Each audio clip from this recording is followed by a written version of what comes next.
first of all, I would like to thank the organizers for giving me a chance to present my work at this great workshop. I'm Swati Chaudhary. I recently finished a postdoc at the University of Texas at Austin and Northeastern University, Boston, with Professor Gregory Feet, who is here. Currently, I'm at IISc, the University of Tokyo.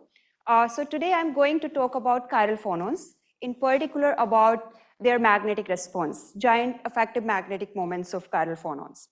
So we know in electrons, we have a spin and orbital degree of freedom, which gives them a magnetic moment, which is of the order of Bohr magneton. But what about phonons?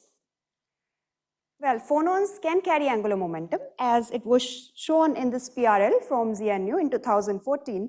Like if you have circularly polarized lattice vibrations, these phonons can carry angular momentum, and such vibrations can arise, for example, by a chiral superposition of horizontal and vertical modes, like two components of an EG mode, for example. In addition to spin angular momentum, they can also carry an analog of orbital angular momentum, which arises from the phase difference between neighboring ions.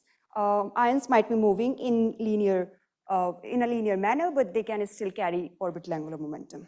And such phonons have recently been discovered in a lot of different materials. So they require two kinds of conditions. Either you can have broken inversion symmetry, for example, in a honeycomb lattice, where you get such phonons at K and K prime, as it was predicted in this 2015 work, and then later shown in this 2018 work from Hanu's group at Rice University, where they showed that one such valley phonon can lead to like some inter-valley scattering processes in monolayer tungsten diselenide. More recently, there have been efforts to study such phonons in time reversal symmetry broken systems. In such a case, these phonons can arise at gamma points, for example. In this recent work from Professor Elaine Lee's group at UT Austin, we show that such phonons arise in some quantum magnets, which I will be discussing later. And there are many more works which discuss similar gamma chiral phonons. So as I mentioned, I will be talking about magnetic response of such phonons. Now let's look at the classical picture. I mentioned that these phonons come from these circularly polarized lattice vibrations. Let's say you have some ionic solid where you have cations, anions moving in circular manner. They can have different charges. So if they are moving in circular manner, they can have angular momentum. And this angular momentum can be linked to a phonon magnetic moment. You can imagine atomistic electromagnetic coils, which will have some zero-magnetic ratio, and it gives you a magnetic response. Now, if you do this simple calculation, you will notice that you can get some magnetic moment, which would be a fraction of a nuclear magneton. Now, if you choose your material carefully, as it was shown in this work from Nicholas Spalding's group in 2019, you can have materials where, for example, in strontium titanate, you can have some magnetic moment, which is like 7 nuclear magneton. Now, one consequence of this phonon magnetic moment is that now these phonons can split up if you apply a magnetic field. They can show a phonon Zeeman effect. But given that this magnetic moment is very small, we expect a very small splitting. For example, even for the case which has a very large nuclear magneton, like strontium titanate here, you will see a splitting of only 0.02 centimeter inverse at 50 Tesla. So in order to get any significant signal in Raman experiment, for example, you will require hundreds of Tesla or even more than that. On the other hand, many experiments, some from 1970s, they tell us a very different story. So this is an experiment on rare earth paramagnet, cerium trichloride. So it shows some EG phonon modes which are splitting in presence of a magnetic field. And this splitting indicates that these phonons carry a magnetic moment which is few Bohr magneton. And more recently, there have been efforts to study such phonons in topological materials. So this is recent work in where we study such phonons in latin telluride, which show a very large G factor. In other words, they again show a very large phonon magnetic moment. And as you cross the topological transition, as you move to topological phase, this magnetic moment is enhanced significantly. There were similar works on dark semimetal cadmium arsenide, where it was shown in Peter Armitage's group that dark semimetal cadmium arsenide has these phonons which are left-handed and right-handed, and they split up again with a very similar large Zeeman splitting. So this raises a very important question. If from classical picture we expect a magnetic moment of few nuclear magnetons, or even smaller than that, but what we are seeing in experiments is something which is of the order of 4 magneton. So where is it coming from? Clearly there is some electronic contribution. And in fact, many diverse mechanisms have been discovered, depending on the material, whether it's magnetic, non-magnetic, metallic, insulating. Many diverse mechanisms have been put forward. One such mechanism was put forward again by Professor Zian New at UT Austin, where they showed that in graphene, and even it also applies to this latent telluride system, which I showed you, that electronic band topology can contribute to the magnetic moment of the system. Once you excite the circularly polarized phonon, then your system experiences a different Hamiltonian, like there are changes in the block Hamiltonian, and that gives rise to some orbital magnetization. And for the work that I was showing you on cerium trichloride, there's a different mechanism at interplay. So in this case, what is happening is that phonons are coupling with electronic excitations, and that would be the focus of today's talk. For cadmium arsenide, there is another mechanism, like phonons are coupling to these Landau level transitions. So I'm going to focus on this mechanism, which is coupling with electronic excitation. I would explain how it works, and then I will propose that there are some other systems where this mechanism can unfold, but in a slightly different manner than rare earth paramagnets. So what is at the heart of this mechanism? So first thing that we need is degenerate orbital transitions. Like we need some transitions on a magnetic ion, like you have this magnetic ion with unpaired spin, and these transitions are such that the orbital content is changing between the two states. For example, I have shown these states in yellow and blue, and then their time reversal partner in darker colors. So these transitions involve a change in angular momentum. So these states are characterized by some angular momentum mj plus m1 and plus m2, and their time reversal partners have opposite angular momentum. Now you have this excitation which requires a change in angular momentum, and your circularly polarized phonon modes which carry angular momentum can couple to these excitations. So this is one of the most important slides, and so we can see that there is an electron phonon coupling in a way that one chirality is coupling to one excitation and another chirality is coupling to another excitation, which has opposite angular momentum. Now, due to this coupling, what happens is like these phonons hybridize with these excitations. But if time reversal symmetry is preserved, then the populations are the same for the ground state manifold, like the two states in the ground state Kramer's doublet, and these energies are also the same for the time reversal partner. So we don't see any splitting. But the phonons hybridize with these orbital excitations. However, once we break time reversal symmetry, by applying some magnetic field, two things happen. One, these lower states, which I have indicated by psi1 and psi1 tilde, their populations now are different, like there's an imbalance between the two populations, so there's some spin polarization in the system. And another thing that happens is like their energies are different, like the excitation energies are different. As a result of which, what happens is that two chiralities couple in a different manner, and the degeneracy of these chiral phonons is lifted. So they acquire like some character from these electronic excitations which carry a very large magnetic moment. As a result of which we expect that these phonons can show a Zeeman effect with a very large Bohr magneton.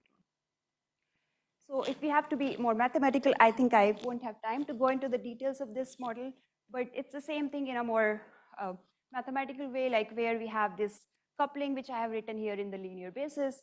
And once we like write down non-interacting Green's functions, and then we include these corrections to the phonon Green's functions, what we get is this splitting, which depends, as I said, on the spin polarization, which here is denoted by F1 minus F1 tilde, which is linear in magnetic field, and it will also depend on temperature.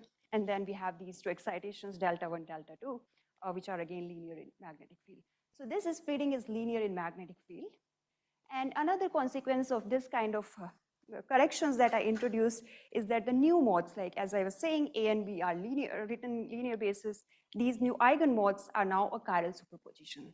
So they can be circular. And the factors which determine the energies in the splitting are following. So we have two energy scales, like we have this delta, which is the electronic excitation energy, and we have phonon energy omega 0. So these energies need to be close, like the processes is still slightly off resonant, but they cannot be orders of magnitude different. And then electronic G factor, which decides the population imbalance and the energy differences in these two excitations and temperature as well. The fourth most important component is this electron-phonon coupling. So for electron-phonon coupling, since these are gamma phonons, we are focusing only on one unit cell, and we use a very simple point charge model.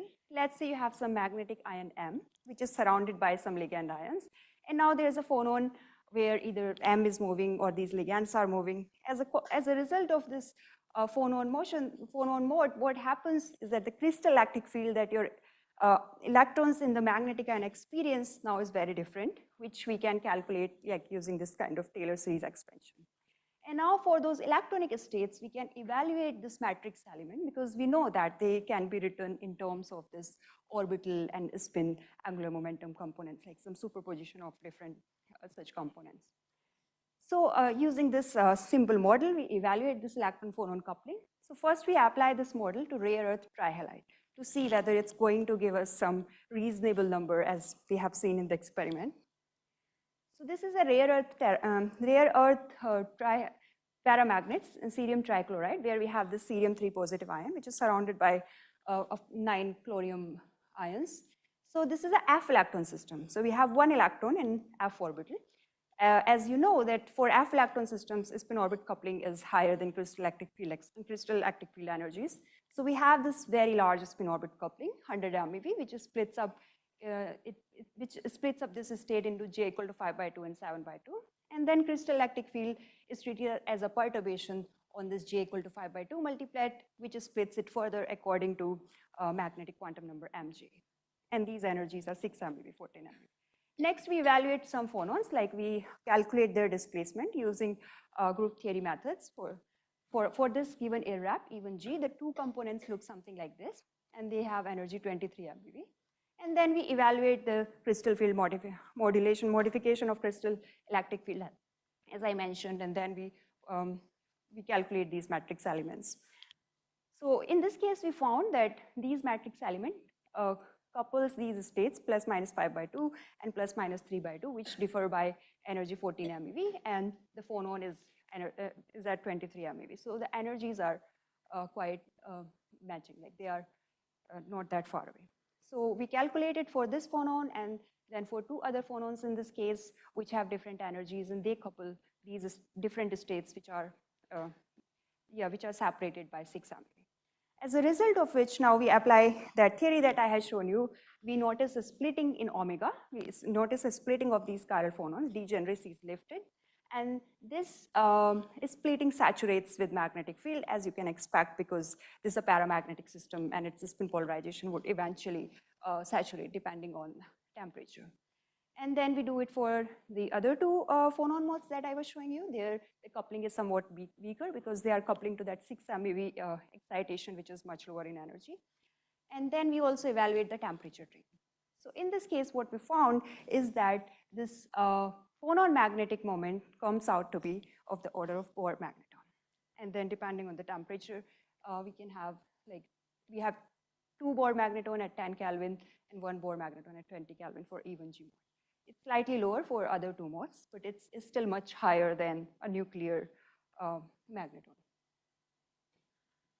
So I talked about F electron systems, where this theory was phenomenologically, like it was given already in 1970s. But here we use this microscopic model, and then we realized that it can also be applied to D electron systems. But in D electron systems, as you know, crystal electric fields are very strong, as a result of which they usually split into like T2G, EG kind of setups. And then if you apply spin orbit coupling, or if you have some trigonal distortion in your system, those levels can split up further. And here we apply a theory to a d orbital magnet, which in this case is cobalt titanate. It's a very interesting material, as it has some magnons which have Bragg-like dispersion, but I'm not going to discuss its spin wave properties. So I will focus on its electronic and magnetic properties. So we have this low energy manifold, where again we have two Kramer's pairs, and now we can no longer characterize them with a fixed J, like they are an admixture of two different J's.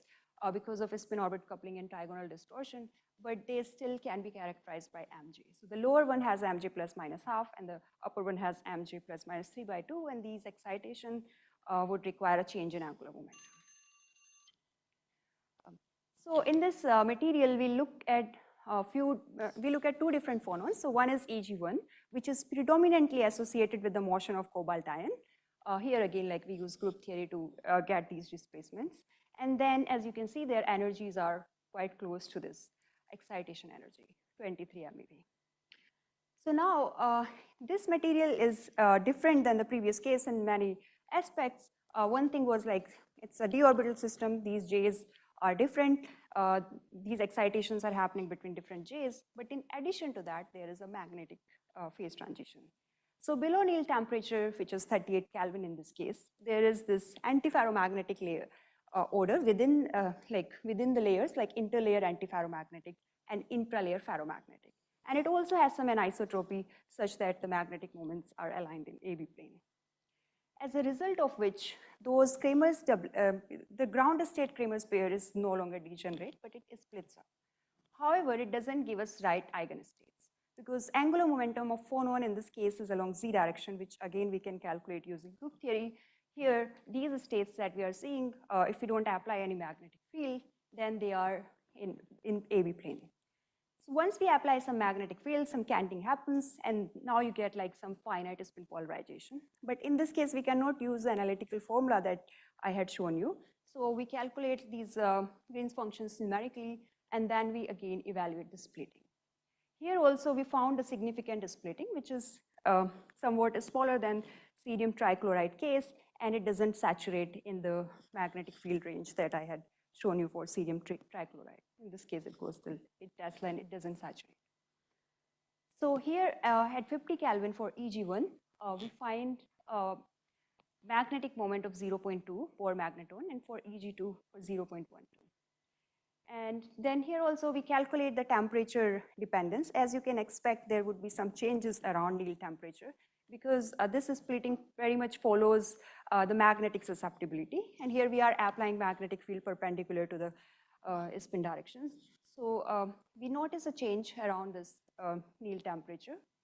And then we also have some results from experiments. So this is an experiment. This is a helicity resolved magneto-Raman experiment from Professor Elaine Lee's group at UT Austin, where they study these phonons in Raman spectra, in closed circular Raman spectra, and they notice that opposite chiralities, which they confirm on the basis of helicity exchange, like on the basis of change in helicity, they show a splitting in magnetic field, and this splitting is linear, which then they use to calculate the phonon magnetic moment. And here I have showed you experimental points, which again show a change in the trend around Néel temperature. And yeah, I also show the theory plots, which match very well. We had to tune electron-phonon coupling a little bit in comparison to our microscopic model, but these numbers are matching quite well. So with this, I would like to say that chiral phonons take advantage of electronic excitations, which carry some angular momentum to get this magnetic moment. But now we can also ask the opposite question. In fact, since these phonons are coupling to this orbital degree of freedom, they can open some new routes for manipulation of quantum matter. So there are some recent works which show that if you excite these phonons using light, then you can magnetize the system. So this is a paper from Martin Abbassini, where they show for strontium titanate, you can see some magnetization, which is very unusual. So this effect is like phonon Barnett effect, where you are spinning the system. In conventional Barnett effect, we spin the system and it gives rise to some magnetization. Here, the spin is coming from phonons and it gives rise to magnetization. A similar study was reported from Rice University, where they showed very large magnetic fields from chiral phonons. In fact, these fields can be, we can calculate these fields on the basis of the microscopic picture that I have shown you. The only difference is like here we have some coherently driven phonons, we have some coherent phonons which are driven, and they give rise to this mixing between different electronic excitations and can give rise to an effective magnetic field. So these spins, so these phonons actually can act as a mediator between light and spin. There are some more advantages, more applications which have been discussed recently. For example, they can give rise to spin Seebeck effect in systems which are not magnetic and which don't have any magnetism or any spin orbit coupling, even the absence of spin orbit coupling. And there was a proposal from Professor Arun Paramekanti's group where they showed that chiral phonons can also be used to train octupolar order. So not just magnetization, but you can also get octupolar order by driving your system with such phonons. And with this, I would like to conclude my talk. So I presented a microscopic model. I provided an estimate of phonon magnetic moment on the basis of this picture. And we showed like how this mechanism unfolds in d orbital systems. There are a lot of open questions at this point because I used a very simple picture where we had this unit cell and I considered only the gamma phonon. Now you can imagine there can be coupling between magnons, phonons, or you can have itinerant bands in your system. Or you can also ask what happens to phonons beyond gamma points, like is there like some change in chirality as you go away from gamma point, and what are the consequences for phonon band topology. And there are many more applications. For example, line width can be tuned with magnetic fields, something I did not discuss, or phonon thermal Hall effect, and many more. Thank you for your attention. With this, I would like to acknowledge my collaborators. Thank you. Thank you, Swati, for the nice talk. The talk is now open for questions.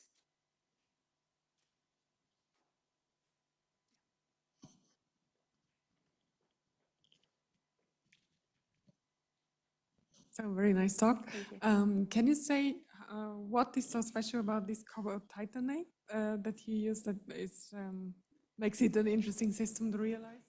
Yes, so there are a lot of interesting things about it. As I mentioned, one thing is it has these magnons with dark dispersion. Another thing is there are a lot of bosonic, like there are these spin orbit excitations which are very close in energy to phonons. And some papers claim that even those spin orbit excitations have like topological features, like they have non-trivial band topology. And there's a very strong coupling with magnetic field as well. So these are some of the properties. I mean, there are much more, but I can maybe discuss it later. Like, given that this electronic excitation is very small, yeah, so you need to take that into account while you are writing your spin Hamiltonian, like those higher levels as well.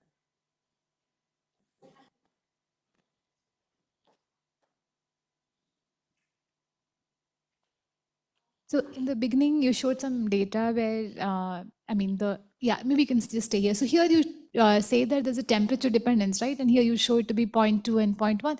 And previously you showed it for 10 Kelvin yes, or so. So in the experiments, at what temperatures are these done and how much do they vary with temperature? Yeah, so this experiment was done in a temperature range like from 12 Kelvin to room temperature for CTO. And for cerium trichloride, I think that experiment was done at 2 Kelvin from 1970s, if I remember correctly. So here, like you can vary the range, like you can cross this magnetic transition. So here we go till 12 Kelvin.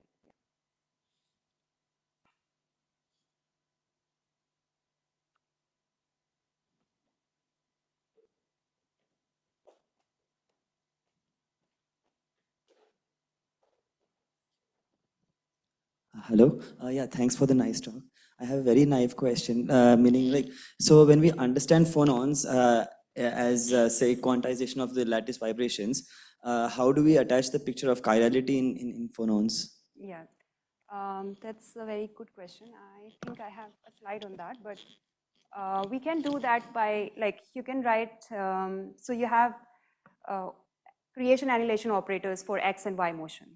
Now you can write like a chiral superposition of those, and it will give you a chiral phonon. And you can even evaluate the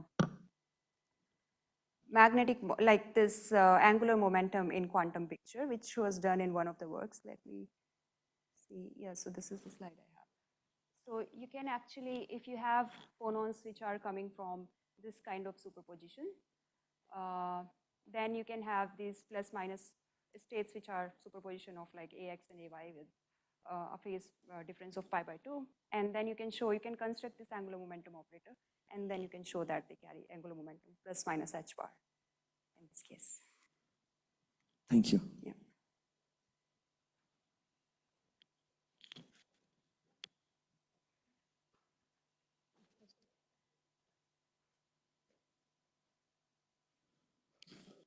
So then so semi-classically, we should think of some spin precession coupled to these phonon modes. That's effectively like some kind of semi-classical picture for this, or this is somehow not... For the coupling of phonons with, like for the magnetic response of phonons, or for the Yeah, so if I apply a field, right? Okay. And I want to think about these modes. So these modes you're saying are if I want to think about them semi-classically, it's some coupled dynamics of the spin and this phonon dynamics. Is that I think so. So I have like a full classical picture where you can like think of them as charges in circular motion. And in quantum picture, the way you can think about them is you can think like a hybrid particle which has some character coming from electronic excitation, some character coming from the spin part. So that gives it some magnetic moment. Okay. A related, maybe naive question. So if I have, if I look at a mode, a structure which, some of the modes are chiral modes, they would carry an angular momentum, and if the system has a spin orbit, can I think of it that all these would probably be candidates for this? So they can have chiral phonons with angular momentum, but whether they would couple to some excitations, that would depend on the details of the system. Because one important thing here is the energy scales. Like in this material and cerium trichloride, it just happens that these optical phonon modes are at the same energy scales as those electronic excitations. So yeah, there can be some coupling in that case as well, but whether it would give large magnetic moment to phonons or not, that will depend on the energy scales. Okay. Okay, if there are no other questions, let's thank Swati again Thank for you. the nice talk.